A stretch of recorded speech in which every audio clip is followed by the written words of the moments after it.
All right, today we're diving into something that's, well, it's tough, but it's so important. We're talking about how to heal from those draining, manipulative relationships and actually get your life back. We're going to break down the tactics, really understand the impact, and most importantly, give you the tools you need to draw a line and start fresh. So let me ask you something, and this might hit a little close to home. Have you ever walked away from a chat with someone feeling completely confused, just dizzy and second-guessing every single thing you thought you knew to be true? If you're nodding along right now, the very first thing you need to hear is this. You are not crazy, and you are not too sensitive. There's a dynamic at play here, and today we're going to pull back the curtain on exactly what's happening and what you can do about it.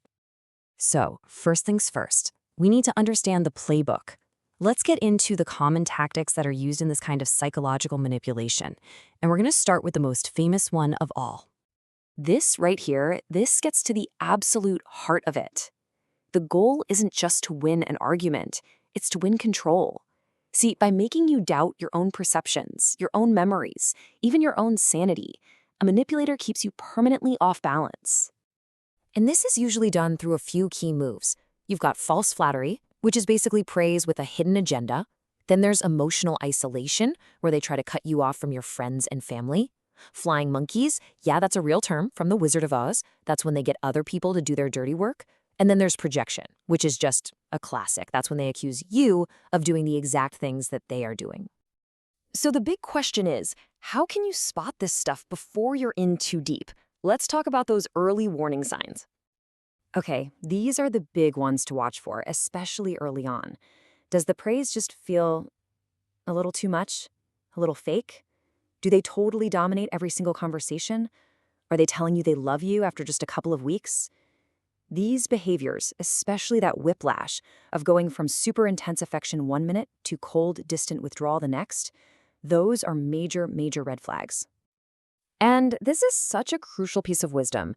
You know, we often want to give people the benefit of the doubt, but when you see these patterns popping up, you have to trust your gut. Believe the behavior you're seeing, not the apologies that are probably going to follow.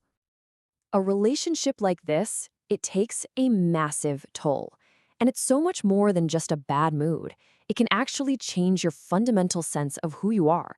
So let's explore why it hurts so deeply. A huge part of it comes down to this psychological trap called cognitive dissonance. It's that awful, gut-wrenching feeling of trying to hold two completely opposite ideas in your head at the same time.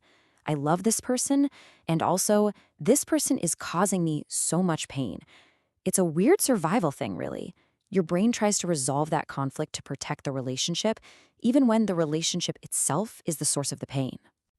And this is what that internal war actually feels like. They tell you you're just being dramatic, but what you feel is genuinely confused and hurt. They'll try to rewrite history, but you remember what actually happened. Your mind is just left in this constant battle, trying to line up their version of reality with your own. And over time, that constant war just wears you down. You start to lose faith in your own judgment, your confidence takes a nosedive, and your sense of who you even are starts to fade away. It's this slow, painful erosion of the self. But here's the good news. It does not have to be this way. Okay, so let's talk about the solution. How do we stop this cycle and actually start to heal? Well, it all begins with reclaiming your power. And your single most important tool for doing that is learning how to set boundaries. Now, I know it can feel like this impossibly tangled, complex problem, but the core of the solution is actually pretty straightforward. It's about drawing a line in the sand. So what are boundaries really? Well, let's be clear what they're not. They're not walls to keep people out. Think of them more like a personal rule book for how you expect to be treated. They're the guidelines that protect your space, your feelings, your energy, and your very sense of self. And they show up in all parts of your life. You've got physical boundaries for your body and your space, emotional ones for what you're willing to talk about, time boundaries for your schedule, and material boundaries for your money and your belongings. Saying no when someone asks to borrow money isn't mean. It's just a healthy material boundary. Okay, so knowing what they are is one thing, but putting them into practice, that's the real challenge, right? So let's get into a clear step-by-step guide for how to actually do it. Here's the formula. First, pick a calm, neutral moment to have the talk. Second, always frame it from your perspective using I statements, like, I feel overwhelmed when. Third, you have to be direct. No hinting, say exactly what you need.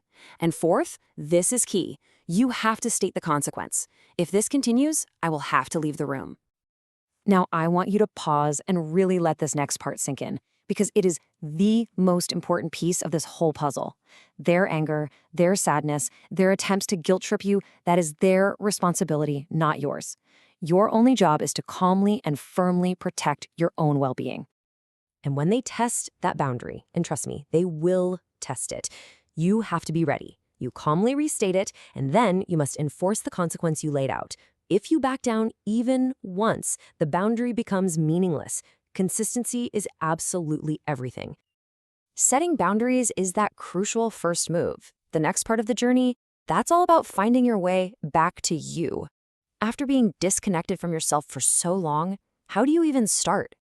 Well, the path forward usually involves a few key things. Start by just reconnecting with what matters to you. Spend time with people who actually lift you up and respect your lines. Dive back into those hobbies you used to love but maybe let go of. And, there's incredible strength in asking for help from a professional therapist to guide you through this. Let this one sink in for a second. This situation is not your destiny. It is not permanent. You have the power to change it. You can absolutely reclaim your power and take back control of your own life and your own happiness. So, let's end with a question to take with you. It doesn't have to be some huge confrontation or massive gesture. Think small. What is one simple boundary, one little line you can draw today to start protecting your peace? Take care of yourself.